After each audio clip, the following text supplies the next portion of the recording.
কাদের বাড়িতে এত আমাকে এটা কি ভাবে আমি চললাম।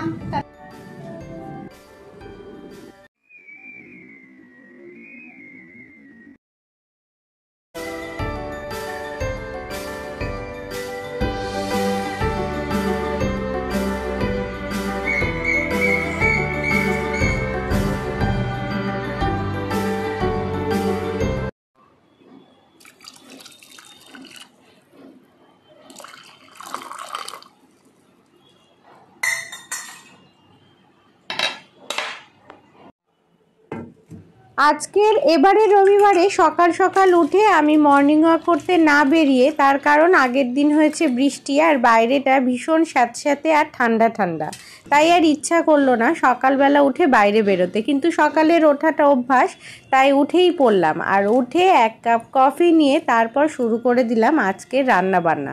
তবে আজকে রান্নাবান্না বিশেষ করব না, তার কারণ হাজবেন্ড বাড়িতে, আর তোমরা তো জানোই ও থাকলে রান্নার ব্যাপারটা কিন্তু ওই সামলায়।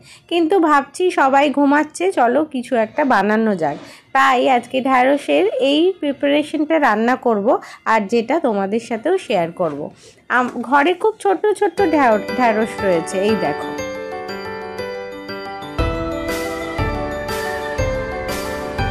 কচি ঢ্যাঁড়সগুলো দুটো দিক কেটে আর আমি একটা ডিম মিশিয়ে নেব। আমার কাছে কিন্তু 500 থেকে 700 গ্রাম ঢ্যাঁড়স আছে, যাতে একটা ডিমই যথেষ্ট। এরপর একটু নুন আর একটু সয়া সস, যেটা তোমাদেরকে কিন্তু দেখিয়ে দিয়েছি, অ্যাড করব। আর করে খুব ভালো করে মিশিয়ে নেব। এরপর এটা 8 ঘন্টার জন্য আমি রেখে দেবো ম্যারিনেট করার জন্য। তারপর আরও যা যা সবজি লাগবে সেগুলো এক এক করে চলো কেটে নেওয়া যায়। রসুন বেশ কিছুটা নিয়ে আমি একেবারে ছোট ছোট করে কুচিয়ে নিয়েছি বেশ কিছু কাঁচা লঙ্কা আর 3টে পেঁয়াজ বড় বড় করে কেটে নিয়েছি, চিলি রান্নাতে যেভাবে ইউজ হয়। কড়াইতে সাদা তেল গরম করে এইবার প্রত্যেকটা ঢ্যাঁড়স আমি ভাজবো। তার আগে একটু চলো ময়দা মাখিয়ে নিই, তাহলে কোটিংটা খুব ভালো হবে। তবে হ্যাঁ, এই যে আমি ভাজছি, এই ভাজাটা কিন্তু এমনিও খেতে খুব ভালো লাগে, মানে শুধু ঢ্যাঁড়স। কিন্তু আজকে আমি এটার একটা অন্যরকম রেসিপিও বানিয়ে নেব।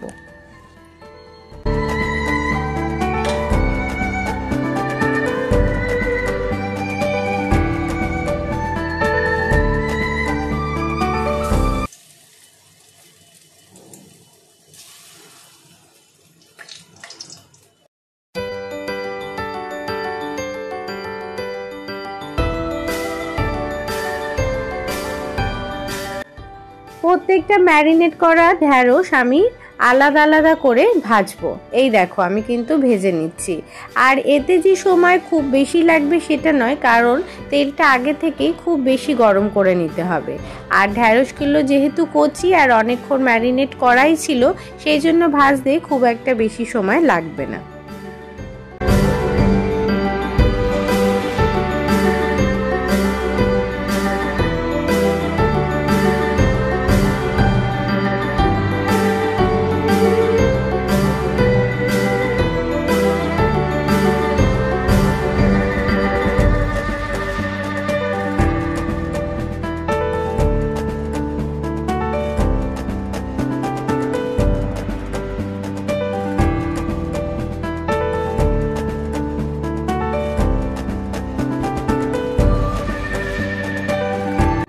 মোটামুটি আমার কিন্তু সবটা ঢ্যাঁড়স একে একে ভাজা হয়ে গেল।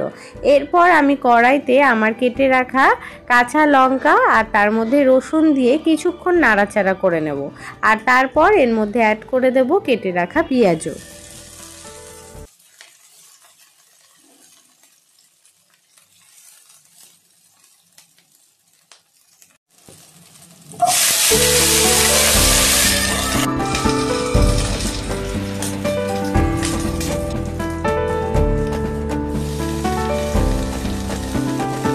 পেঁয়াজ দেওয়ার পর মনে পড়লো আমার ফ্রিজে একটুখানি ক্যাপসিকাম ছিল, আর সেই জন্য সেটাও অ্যাড করে দিলাম।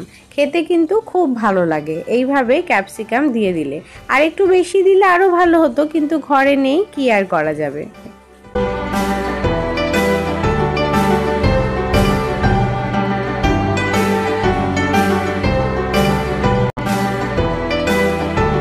ভাজাটা অল্প ভেজেই আমি একে একে ডার্ক সয়া সস আর তার সাথে বেশ কিছু সস অ্যাড করব। চলো সেগুলো তোমাদের একে একে দেখিয়ে দিই।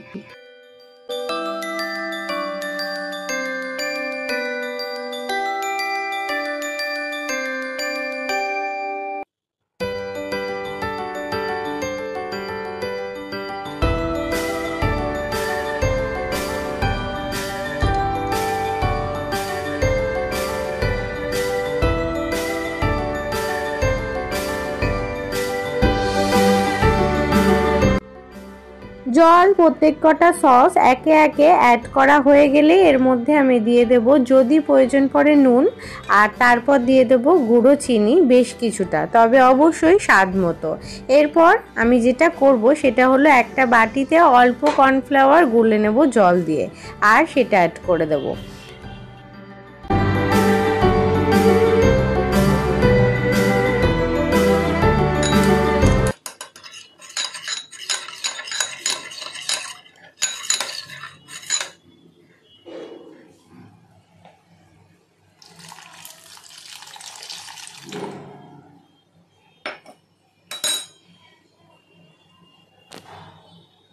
প্রত্যেকটা জিনিস মেশানো হয়ে গেলে ভেন্ডি বা ঢ্যাঁড়স তোমরা যে যাই বলো না কেন, এটা কিন্তু গ্রেভিটা বেশ কিছুক্ষণ ফুটতে দিতে হবে আর তারপরে ভেন্ডি অ্যাড করে দিতে হবে।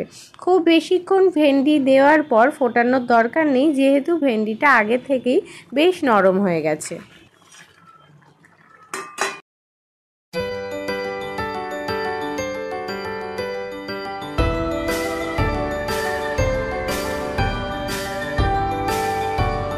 এই ধরনের রান্নাটা কিন্তু অসাধারণ লাগে, কিন্তু এখনও আমার রান্না শেষ হয়নি। যখন ফুটে উঠবে গ্যাস অফ করে দিয়ে রেড চিলি ফ্লেক্সের বেশ কিছুটা আমি অ্যাড করে দেবো। এটা অ্যাড করলে টেস্ট আর গন্ধ খুব সুন্দর বেরোয়। আর এই ধরনের ভেন্ডি বা ঢ্যাঁড়স তোমরা যাই বলো না কেন, এটা কিন্তু লুচি, রুটি, পরোটা সব কিছুর সাথে সত্যিই খুব দারুণ লাগে। রোজ একঘেয়ে ভেন্ডি রান্নার থেকে এই ধরনের একটু ঘুরিয়ে ফিরিয়ে রান্না করলে কিন্তু রান্নাঘরের প্রত্যেক দিনের একঘেয়ে রান্না থেকে আমরা অনেকটা রেহাই পাই। তো চলো বন্ধুরা, ঢ্যাঁড়সটা তো আমি রান্না করেই রাখলাম, সকালের জলখাবারটা তবে বানিয়ে নেওয়া যাক।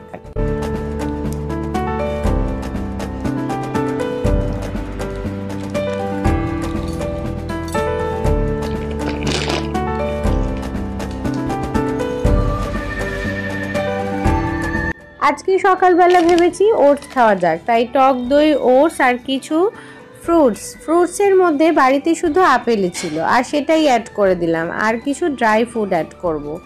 আর প্রয়োজন হলে তোমরা মধু বা গুড় অ্যাড করতে পারো, কিন্তু আমি এমনি এটা খেয়ে নেব, কারণ খুব একটা মিষ্টি আমি প্রত্যেক দিনের খাবারে খাই না।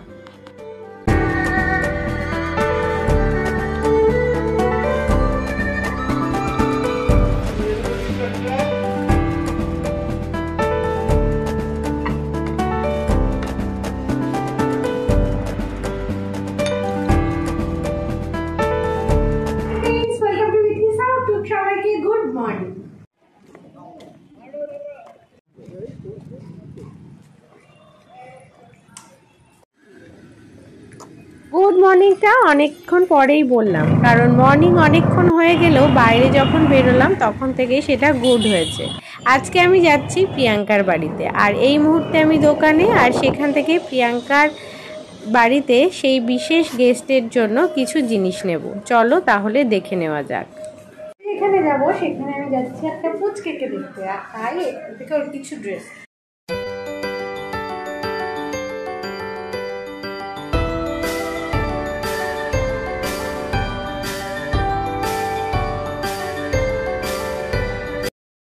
হয়ে গেছে আমার গিফট, চলো এবার যাও।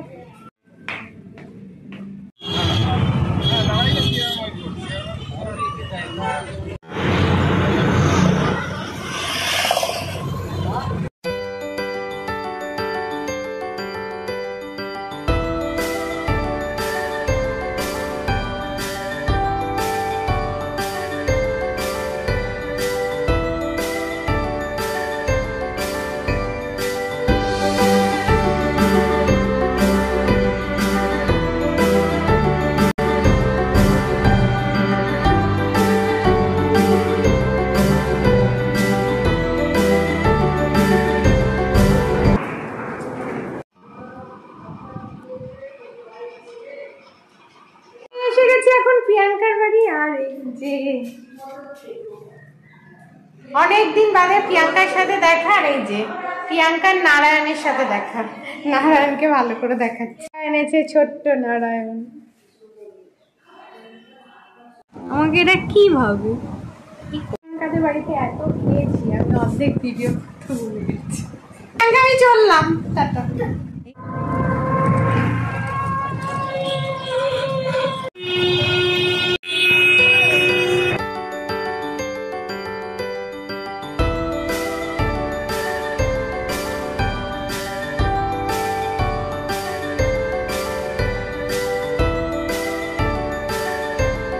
গেছিলাম প্রিয়াঙ্কার বাড়িতে, হ্যাঁ ওর ছেলেকে দেখতেই গেছিলাম, এখন বাড়িতে এসে গেছি।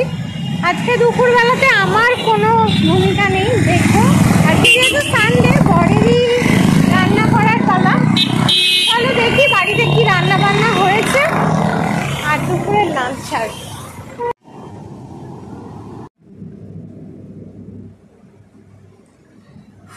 বাড়িতে এসে গেছি, দুপুরও হয়ে গেছে, কিন্তু আজকে একটু খিদে পাইনি। প্রিয়াঙ্কা এত কিছু, এটা আমার মেয়ের মুখটা এমন কেন আমি জানি না, তবে বাড়িতে আজকে রান্না হয়েছে অনেক কিছু, তাই খুব একটা খিদে না থাকলেও এত লোভনীয় পদ দেখে আর সামলাতে পারলাম না নিজেকে।